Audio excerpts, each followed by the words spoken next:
Now, Vanessa, I know you got your bronze in on the 4th of the March 1982, and and yeah, and so can you just tell me who took you through your bronze course? Do you know, I've been racking my brain. However, I think it could have been Simon Kay and Sean McCarthy. Oh, more Right? than likely. Yeah. Yes, but yeah, and I've been speaking to my mum, and she couldn't remember either. So that's a bit bad. But yeah, I'm pretty sure. I'm pretty sure it was yeah, Sean and Simon. Yeah. Right. And what was it like having three Smiths in the bronze squad? Well, 40 years ago, I'm taking my mind back. I think it was pretty challenging for all of us, to be honest. And especially, well, we really wanted to do it because we'd been brought up in surf lifesaving circles, all our lives basically. So we really, really wanted to do it. So we really revelled in being able to do our bronze and being part of the surf club finally. Oh, wonderful. How old was your mum when she did hers? Well, we're working this all out. So I was 19, so mum would have been 42. Wonderful, Yeah, wonderful. and then my younger sister she would have been 17. Right. Yeah, Of course, we've interviewed a few ladies today, and some of them have been, started in their 30s, 40s, and 50s. there you go. So Yeah, that's very encouraging. anything's possible. Yes. Now, what do you like? What did you like being a surf lifesaver? What was one of the, some of the, no, not one, but quite a few of the aspects of being a surf lifesaver? Um, I think the main draw card was the beach, because again, we were brought up at the beach. We loved everything about being at the beach, from the surf to the sun to and being a 60s girl, the sun. Um, I think also just the camaraderie and the friendships, and it was just such a huge part of our family that when we became involved, we were all involved. So it was, roundtable discussions every night about surf lifesaving. So we were all part of it. Right. Oh, wonderful. Now, what did some of the things you participated in for Clifton and for the state? Um, I probably wasn't a competitor as such. I do remember having to make up the numbers at a state carnival. I think it was on the northwest coast. No, actually, I think it might have been at Carlton Park. And I remember making up the numbers for the beach relay team because the girls wouldn't have been able to compete. They needed one more. Anyway, it was highly embarrassing. I was a big girl, and it was highly embarrassing. But I did it because I wanted the girls not to miss out, to be able to compete in in their field. It wasn't my field, but yeah. Anyway, I did that. So that stood out as a memory, and then also just going on further through the ranks to get my instructors and examiner's certificate. What wonderful. I've You were the first instructor for Clifton, and you got that in 1983, less than 12 months after you gained your bronze, and you became an examiner in 1985. That sounds about right. Yes. Right. You And were able to look that up. any good stories to tell about those positions, those roles? Well, I think we spoke about one the other night. It was Yeah. one of my first bronze squads that I took as an examiner was again at Carlton Park, and I was reminded by a fellow who was in this particular bronze squad that I failed them, and they weren't too impressed with this, up and coming examiner, especially female, who failed their bronze squad. So they could do everything perfectly apart from their resuscitation. And how can you be a surf lifesaver if you can't do resuscitation? So I told them that they passed everything else and they just had to come back the following week and do their resuscitation. But this fellow who has since married a sister of a girlfriend of mine, so he never lets me forget that I failed him in his bronze squad. And were there very many female examiners around at your time, seeing that it was only 5 years? No, there wasn't. No, I stand to be corrected, but I believe that I was the first female examiner for the state. Wonderful. Yeah, yeah. And what So, about instructor? Was there many female instructors around in that era? no, Natalie Brown and I we were the first female instructors for the state as well. And I remember that we almost did that sort of together. Um, and I think it was starting to be a lot more, a lot more females were starting to be involved. But yeah, just paving the way was pretty good, really. Right. Were you ever a patrol captain?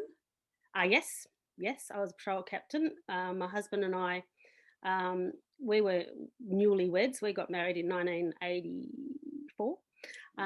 So we were relative newlyweds and quite young. So we were both patrol captains, separate patrols. And I think we used to, just go to each other's patrols, and the hours that we did on patrol were just amazing. But again, we just wanted to be part of it and feel like we, were involved. It was great. Yeah. Yeah. And what's some of your good memories? Oh gosh, my good Our memory. funny stories. I don't know that it's funny, but we again were the young married couple, and the younger juniors were allowed to come to the carnivals, statewide carnivals, especially up north, if John, my husband, and I were going, and that we were going to be chaperoning them, because obviously they were quite young. And so there we all were in tents out the back of the surf club and all the rest of it. And I probably, if I really racked my brain, I probably do have some stories that I could tell, but I probably shouldn't tell them. But that was really good fun. What other funny stories?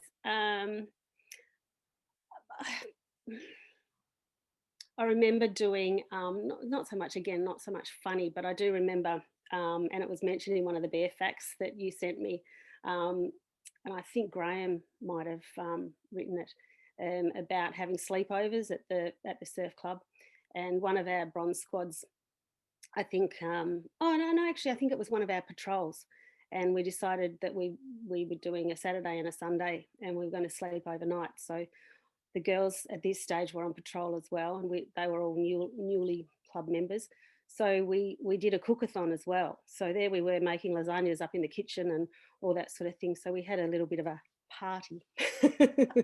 So that was really nice. And I think there were people sleeping in the first aid room as it was then, and the others all had mattresses on the floor upstairs. So that was a bit of fun. Oh, wonderful. Yeah, yeah. Now,